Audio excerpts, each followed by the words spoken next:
سلام علیکم رحمت الله برکاته. یکی از بازارهای کهنه ترکیه.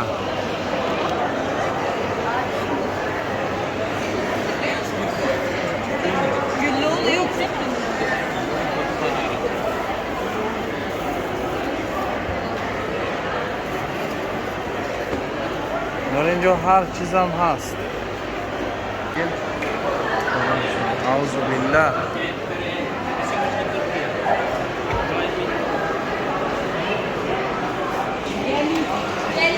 Very good quality. Tasty. Honey. I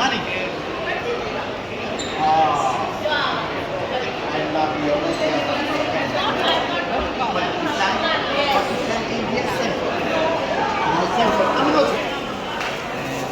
Mas é 1250. Para levar isso é.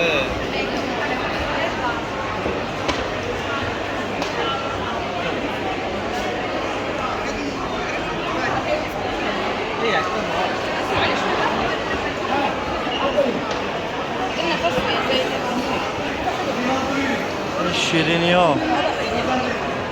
Abi. Allah. Vallahi. Popcornlu macunu. लड़कियों के साथ करता है हाँ कमीना बहुत है. हमें नहीं किया उसने क्या हम रिजाल है ना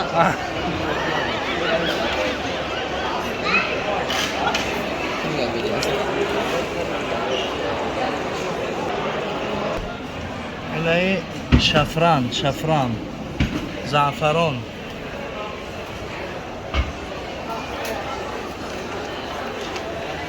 ये देखो, ये जो शेख इस्तेफादा करता है ना शफरान, इसका 1 ग्राम 140.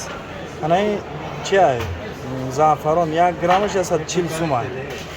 ये कहाँ का है? वो Iran İran abi, Iran Evet. ईरानी है. İran.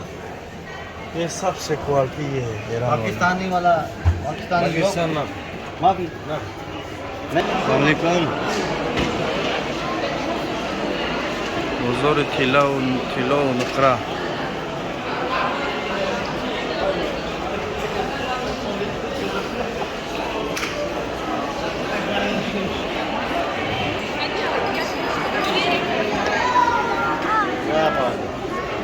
बादाम बात आ गया चाय की पत्ती का बड़ा कारोबार है चाय की पत्ती हाँ है ना ये जो असल सियो.